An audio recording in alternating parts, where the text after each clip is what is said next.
17 வயதிற்குட்பட்ட 5 ஹிந்தி எழுத்தாளர்கள் தேசிய விருதை பெற்றனர்.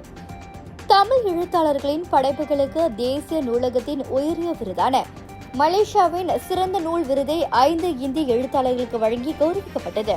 இந்த விருது பெற்றவர்களில் 17 வயது மாணவன் திவாகர் ராமச்சந்திரனும் அடங்குவார். இவர் கோவிட் காலகட்டத்தில் எழுதிய சிறகுகள் முளைத்த தருணம் என்னும் நூலுக்கு சிறந்த விருதை பெற்றார். வணக்கம், என் பெயர் திவாகர் ராமச்சந்திரன். தற்போது எனக்கு 17 வயது, SPM மாணவன். நான் சுபங் ஜெயா ஸ்லாங்கூர்லேருந்து வரேன். என்னுடைய தொடக்கப்பள்ளி தூண் சம்பந்தன் தமிழ் பள்ளியில் நான் பயின்றேன். இந்த புத்தகம் நான் கொரோனா காலத்தில் எழுதியது. என்னுடைய புத்தகத்தோட தலைப்பு சிறகுகள் முளைத்த தருணம். இது ஒரு சிறுகதை தொகுப்பு. இந்த புத்தகத்தை எழுதுவதற்கு எனக்கு ஊக்குவிப்பாக இருந்தது என்னுடைய பெற்றோர்களும் என்னுடைய ஆசிரியர்களும். சிறு வயதிலிருந்தே என்னுடைய அம்மா எனக்கு வாசிப்பதற்கு பல கதை புத்தகங்களை வாங்கி கொடுப்பாங்க. மேலும் ஒவ்வொரு நாளும் தூங்குறதுக்கு முன்பும் அவங்க எனக்கு பலவித கதைகளை கூறுவாங்க. மேலும் பள்ளியிலும் என்னோடய ஆசிரியர் எனக்கு சிறுகதைகள் எழுதும்போது என்னை பாராட்டி எனக்கு ஊக்குவிப்பு வழங்குவார். அதுவே எனக்கு மேலும் இன்னும் எழுத வேண்டும் என்ற ஆர்வத்தை தோன்றியது. அது மட்டுமல்லாமல் நான் வாசிக்கும் ஒரு நாவல், அது ஒரு ஆங்கில நாவல். அந்த ஆங்கில நாவல் வாசிக்கும் பொழுது அதே போல் நானும் ஒரு சிறுகதை தொகுப்பு எழுதி அதற்கு படங்களையும் வரைந்து நானும் ஒரு எழுத்தாளராக ஏன் ஆகக்கூடாதுன்னு அது ஒரு ஆர்வம் என்னுள் தோன்றியது.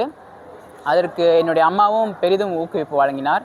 எனக்கு என்னுடைய சிறுகதைகளை திருத்தினார். அதுவே இன்றைக்கு அது ஒரு புத்தகமாக வெளிவருவதற்கு வெற்றியாக இருந்தது. ஏப்போவில் உள்ள இந்திரா மோடி அரங்கில் வடமாநில ஒற்றுமை வாரத்தை முன்னிட்டு வாசிப்பு விழா தொடக்க நிகழ்வில் கௌரவிக்கப்பட்ட எழுத்தாளர்களில் இந்திய எழுத்தாளர்களும் அடங்குவர். Pilihan pembaca. Terima kasih kepada para pembaca di luar sana kerana tidak putus memberikan sokongan dan sedikit sebanyak membudayakan membaca yang akhirnya dapat membina negara manusia yang lebih berjaya. Terima kasih kepada Kementerian Perpaduan kerana menganjurkan program ini. I look forward untuk kita bersama menyemai budaya membaca di seluruh Malaysia. நான் doctor Tamilselvan Ramesh. இன்று தேசிய நூல் நிலையத்தின் புத்தக விருது கிடைத்திருக்கிறது. என்னுடைய positive emotions in teaching and learning, அதாவது கற்றல் கற்பித்தலில் நேர்மறை உறவுகளின் பயன்பாடு பற்றிய நூல். இந்த நூல் கல்வி கற்றல் கற்பித்தலில் மிகவும் உறுதுணையாக இருக்கும். ஒரு நாட்டின் முன்னேற்றத்திற்கு கற்றல் கற்பித்தல் மிகவும் முக்கியமான ஒன்று. அதை மேலும் செம்மைப்படுத்துவதற்கு இந்த நூல் ஒரு பயன்பாடாக இருக்கும். குறிப்பாக நேர்மறை உணர்வுகளை எப்படி கற்றல் கற்பத்தில் சேர்த்து மாணவர்களின் வளர்ச்சிக்கு இன்னும் உந்துதலாக இருப்பது என்பதை இந்த நூலில் நான் எடுத்துக்காட்டியுள்ளேன். வணக்கம், என் பெயர் பாலமுருகன் கேசவன். நான் ஆசிரியராக பணியாற்றி வருகின்றேன். கடந்த 20 ஆண்டு காலமாக தொடர்ந்து எழுதி வருகின்றேன். இன்று தேசிய நூலகத்தின் சிறந்த புத்தகத்துக்கான விருது என்னுடைய உயாங் மலை என்கிற சிறுவர் நாவலுக்காக கிடைத்திருக்கின்றது. நம்முடைய தமிழ் சிறார் நாவலுக்கும் தமிழ் சிறார் இலக்கியத்திற்கும் கிடைத்திருக்கக்கூடிய மிகப்பெரிய ஒரு உயரிய விருதாக நான் கருதுகின்றேன். தேசிய நூலகம் தொடர்ந்து சிறந்த நூல்களுக்கு இந்த அங்கீகாரம் வருடந்தோறும் வழங்கி வருகின்றார்கள். நம்முடைய உள்ளூர் படைப்பாளர்களை தொடர்ந்து எழுதுவதற்கு ஊக்கப்படுத்துவதற்கும் பல்வேறுபட்ட வாழ்க்கையை எழுத்தின் மூலமாக கொண்டு வருவதற்கும் இந்த சிறந்த அங்கீகாரம் நமக்கு ஊக்கமாக இருக்கின்றது. குறிப்பாக நம்முடைய மலேசிய தமிழ் சிறார் இலக்கியம் இப்போது தொடர்ந்து வளர்ந்து வந்து கொண்டிருக்கின்றது. இந்த விருது அனைத்து மாணவர்களுக்கும், தமிழ் பள்ளி மாணவர்களுக்கும் இளையோர்களுக்கும் நிச்சயமாக ஒரு சிறந்த ஊக்கத்தை வழங்கும். நம் சிறந்த படைப்புகளை கொடுத்தால் நிச்சயமாக தேசிய ரீதியில் அங்கீகாரம் கிடைக்கும் என்பதற்கான மிகச்சிறந்த சான்றாக இந்த விருது எனக்கு கிடைத்திருக்கின்றது. என்னுடைய பெயர் சி அருண். நான் கில்லானிலிருந்து வருகின்றேன். என்னுடைய கேரித்தீவு தமிழரின் வரலாற்று தடம் என்னும் நூலுக்கு மலேசிய தேசிய நூலகம் 25-26ஆம் ஆண்டுக்கான சிறந்த நூலாக தேர்வு செய்துள்ளது. ஆகவே இந்த தருணத்தில் நம்முடைய மலேசிய தேசிய நூலகத்திற்கு என்னுடைய மனமார்ந்த நன்றியை புலப்படுத்திக் கொள்கின்றேன். இந்த கேரித்தீவு மலேசிய தமிழரின் வரலாற்று தடம் என்னும் நூல் கேரித்தீவின் வரலாற்றில் தமிழர்கள் இடம்பெற்ற அந்த குறியீட்டை குறிக்கின்றது. தோராயமாக ஒரு 4.5 ஆண்டுகள் அல்லது 5 ஆண்டுகள் ஆய்வு செய்து இந்த நூலை எழுதியிருக்கின்றேன். இது என்னுடைய 9வது நூல். நான் இதற்கு முன்பாகவே சயாம் பர்மா மரண ரயில் பாதை என்னும் நூலையுமே எழுதி வெளியிட்டுள்ளேன். ஆக இந்த நூல் கேரித்தீவில் நம்முடைய தமிழர்கள் பட்ட பாடு, அவர்கள் கேரித்தீவின் வளர்ச்சிக்காக செய்த ஈகம் முதலியவற்றை விவரிக்கின்றது. ஒட்டுமொத்தமாக கேரித்தீவின் வரலாற்றை 1909ஆம் ஆண்டிலிருந்து தொடங்கி இந்நாள் வரை இந்த நூல் விவரிக்கின்றது. ஆக இந்த வேளையில் எனக்கு விருது வழங்கிய எல்லா தரப்பினருக்கும் மனமார்ந்த நன்றியை புலப்படுத்திக் கொள்கின்றேன். நன்றி, வணக்கம். என் பெயர் அண்ணாமலை சௌரிமுத்து. நான் கெடா மாநிலத்தை சேர்ந்தவன்.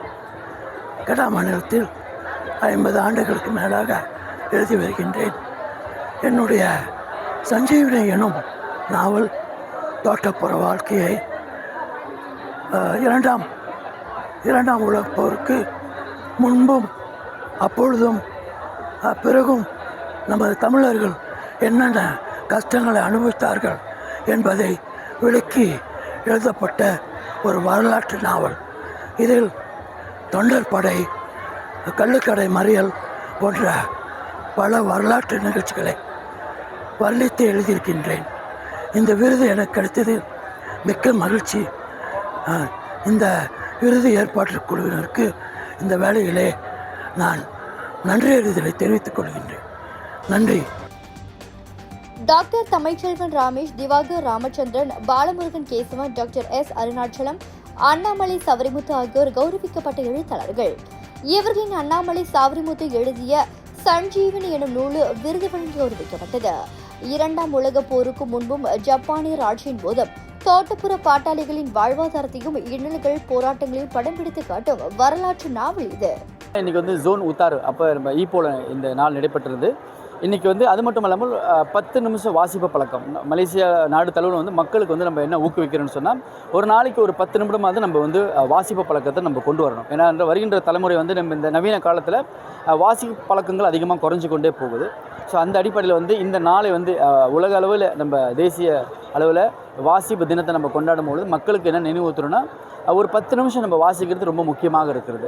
ஸோ அது தவிர்த்து ஒற்றுமைத்துறை அமைச்சர் கீழே இருக்கும் இந்த நம்மளோட லைப்ரரி புத்தக லைப்ரரியில் பார்த்திங்கன்னா இன்றைக்கி நவீன அளவில் நிறைய மாற்றங்கள் செஞ்சுருக்கிறாங்க. புத்தகங்கள் மட்டும் இல்லாமல் டிஜிட்டல் புத்தகங்களும் நிறைய வந்திருக்குது. அதனால் மக்களுக்கு என்ன சொல்ல வரும்னு சொன்னால், ஒரு நாளைக்கு ஒரு அரை மணி நேரம் இல்லை 1 மணி நேரம் நம்ம வாசிப்பதனால நம்மளோட அறிவு ஒன்றும் அதிகரிக்கிறதும், பல விஷயங்களை உலக அளவில், நாடு அளவில் மற்றும் நம்ம சுற்றி என்ன நடக்குதுன்னு சொல்லி நம்ம விஷயங்களை தெரிந்து கொள்ளலாம். அதே போல் நம்மளோட அறிவு ஆற்றலை இன்னும் விரிவுபடுத்துறதுக்கு அது ஒரு நல்ல வாய்ப்பாக இருக்கும். ஸோ மீண்டும் மலேசியாவில் இருக்கும் அனைவருக்கும் இந்த புத்தக வாசிப்பு நாள் அன்று எல்லாருக்கும் வாழ்த்து தெரிவித்து, தொடர்ச்சியாக புத்தகங்களை வாசிங்கள், அறிவை வளர்ப்போம், சிறந்த சமுதாயத்தையும் நாட்டையும் நம்ம உருவாக்குவோம். ஒற்றுமை வார கொண்டாடாத நிகழ்வை தொடக்கி வைத்த வருகையளித்த ஒற்றுமைத்துறை துணை அமைச்சர் யுனேஸ்வரன் அவர்களுக்கு விருதுகள் எடுத்து வழங்கினார். இவர்களோட 3 நாடாளுமன்ற உறுப்பினர் ஷெய்ட் சிடக் எழுதிய புத்தகத்தை அதிக வாசகர்கள் படித்ததற்கான விருது வழங்கி கௌரவிக்கப்பட்டனர் என்பது குறிப்பிடத்தக்கது.